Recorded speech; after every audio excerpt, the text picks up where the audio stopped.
Assalamualaikum warahmatullahi wabarakatuh. Halo semua, kali ini kita akan membahas cerita horor, Pocong Ririn, akibat kutukan iblis dari mantel Bapak saat mendaki di Gunung Salak Part 2. Cerita ini kelanjutan dari video sebelumnya, selamat mendengarkan. Kelanjutan, Ririn nyariin mantelnya, dia tanya ada yang lihat mantel Ririn gak? Dicari kok gak ada ya? Semua cewek masuk ke tenda nyari mantelnya Ririn. Tapi mantel gak ketemu-ketemu juga. Terus Ririn bilang, aduh, itu mantel kesayangannya Bapak, Ririn belum minta izin sama Bapak, kalau hilang gimana? Semuanya ikut nyari, semua tas diperiksa, semua sudut tenda diperiksa. Tapi tetap aja gak ketemu. Karena udah malam juga, semuanya sepakat besok pagi mau nyari lagi. Semua pada istirahat, di sana kita bikin 3 tenda. Tenda pertama, sebelah kiri itu gua sama si abang. Tenda cewek di tengah dan tenda cowok paling kanan. Di saat yang lain masuk tenda, gua gak tahu mereka udah tidur apa belum. Gua sama si abang ngobrol, lagi asik ngobrol, si abang ngeliat sesuatu, terus nanya ke gua, Arya, abang gak salah lihat kan ya? Itu apaan ya? Gua juga lihat, kaget gua. Ternyata ada yang melayang itu warna putih. Pertama gua nyangka itu pocong atau kuntilanak, ternyata yang melayang itu mantelnya warna putih. Gua nanya ke si abang, Bang, itu mantelnya Ririn kali ya? Ambil yuk bang. Si abang bilang, jangan diambil, kayaknya mantel itu dipakai sama jin, jangan disamperin. Takut ada apa-apa, biar besok aja. Gua, ya udah nurut aja, orang gua juga takut mau ngambil tuh mantel. Itu mantel ngelayangnya lumayan lama. Gua sama si abang hanya ngeliatin aja terus, tapi gak berani ngambil. Mantel sempet muterin tenda cewek, lalu hilang gitu aja gak tahu kemana tuh mantel perginya. Si abang takut gemetaran, ngomong aja sudah gak jelas. Apalagi gua takutnya kayak gimana. Kemudian si abang bilang, Arya baca doa. Abang tidur duluan ya. Arya jaga ampe jam 2. Nanti kalau ada apa-apa bangunin abang. Gua sama si abang gantian ronda. Gua yang jaga pertama. Si abang udah ngoro ojo. Gua masih ketakutan karena ngeliat mantel ngelayang. Gua giliran jaga. Tapi gua gak sendirian, gua ditemenin sama Roko dan Bandrek. SMA gua udah ngerokok. Gak lama, 2 cewek keluar. Ririn sama Laras, mereka pengen kencing katanya, minta antar. Di gunung kan gak ada WC umum kayak terminal, mau gak mau kita harus turun ke sungai. Sebelum ke sungai, gua bangunin si abang. Dia molornya kayak kebo, susah dibangunin. Mau gak mau, gua lah yang nemenin mereka berdua ke sungai. Jaraknya lumayan jauh, gua jalan paling depan. Di perjalanan tiba-tiba ada orang yang manggil, Rin tunggu, kita bertiga berhenti. Ngeliat ke belakang gak ada siapa-siapa. Laras nanya, siapa yang manggil ya Rin? Si Mita kan lagi tidur.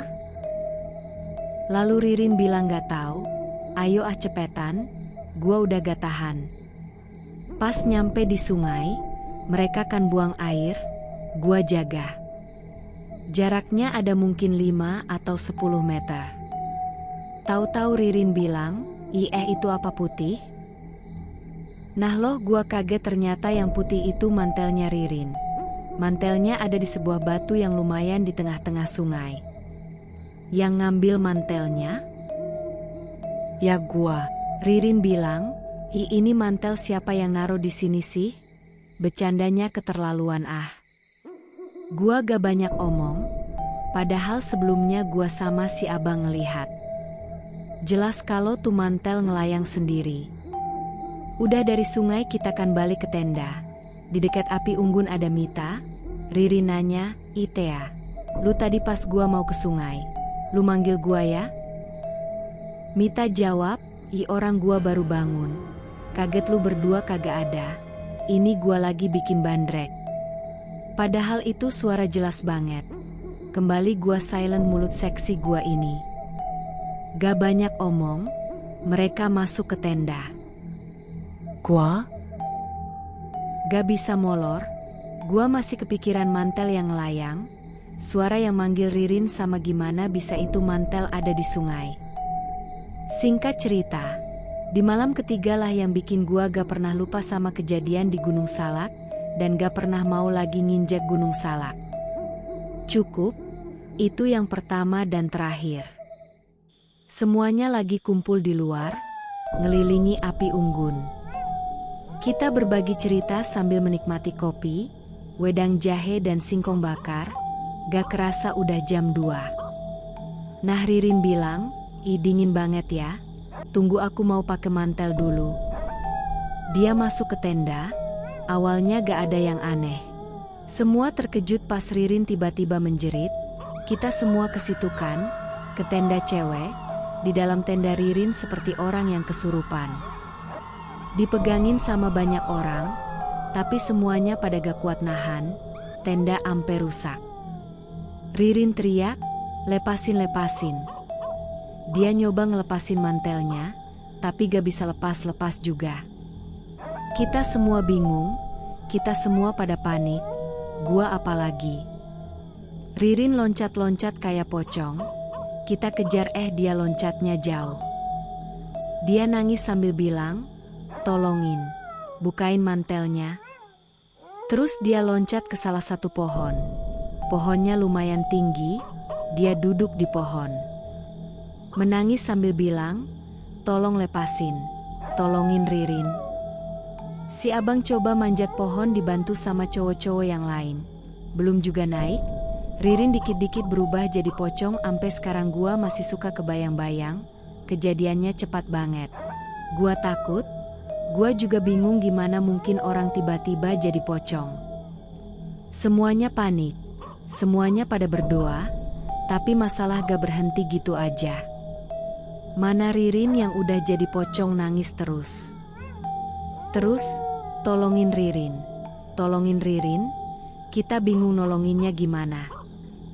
Ceweknya kan tinggal 2, Mito pingsan, Laras terus-terusan nangis sambil manggil Ririn udah jadi pocong Irin, nyebut Rin. Istighfar, Ririn turun, pokoknya suasana kacau balau. Yang cowok juga pada bingung, Mita pingsan, Laras nangis, Ririn udah jadi pocong beneran. Lagi panik lanjut ke part 3.